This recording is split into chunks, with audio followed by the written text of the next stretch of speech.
Many of us believe that the center of the Earth is filled with unbroken series of layers, crust, and liquid magma surrounding a dense, hot core made primarily of iron and nickel. But what if the center of the Earth were hollow? Many different cultures and religions believe that the center of the Earth to be a spiritual world that holds some of the dead. Today I'm going to try and broaden your horizon about the hollow Earth theory so you can decide for yourself what you believe about Earth, religions, and extraterrestrials. If the Earth is hollow, what inhabits the center of the Earth? People/extraterrestrials, animals, vegetation? At one point, some people thought that extraterrestrials resided in the center of the Earth, but others believe that most of them are from the 10 lost tribes of Israel. Rodney Clough gives evidence from former veterans who have took down flying saucers and dissected green-looking humanoids. Admiral Richard E. Byrd flew an airplane through the North Polar opening and seen mammoths not too long after entering the center of the Earth.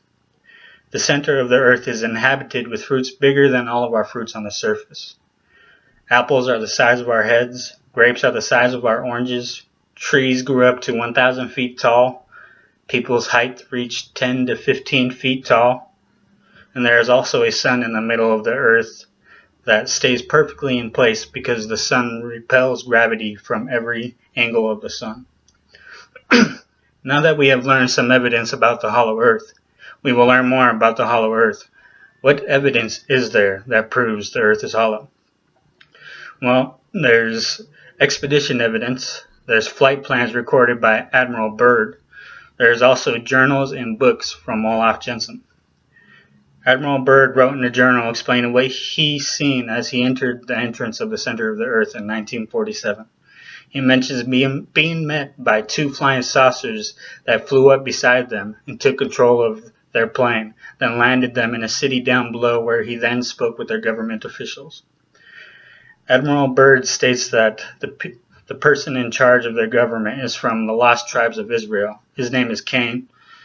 You guys may know him, but he killed his brother. Anyways, God condemned him to living eternally for the rest of his life on earth. Olaf Jensen and his father, Jens Jensen, were Norwegian fishermen. They accidentally discovered the North Polar opening in 1829 in search of the chosen ones of their ancestors. They entered the hollow Earth where they lived for 2 years with the giant people there. Rodney Clough says, when an earthquake happens, it sends off S-waves. Scientists have discovered a shadow zone, and they have told everyone that the S-waves do not resurface because the center of the Earth is molten magma. But this would also be true for the hollow Earth theory as well. Brooks Agnew, an electronic engineer, says the seismograms have found an ocean underneath the Atlantic Ocean, and that fish have been showing up that haven't been around for hundreds of years.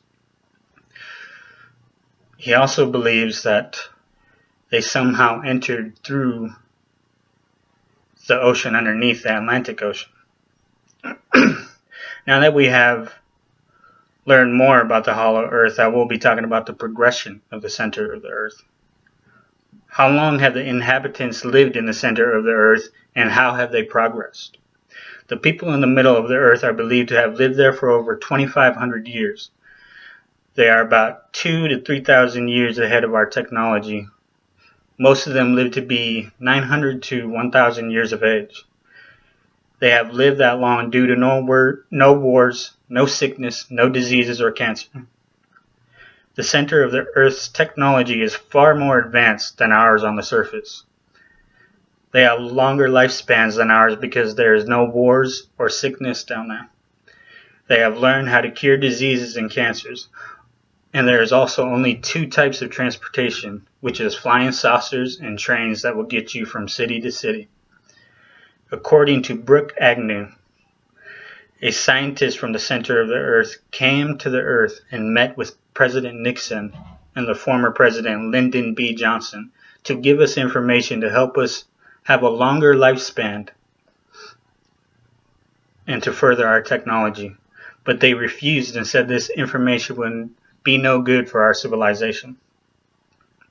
If we had access to this information to cure all cancers and sickness, we would not only have longer lifespans, but we will have longer lifespan to progress in technology.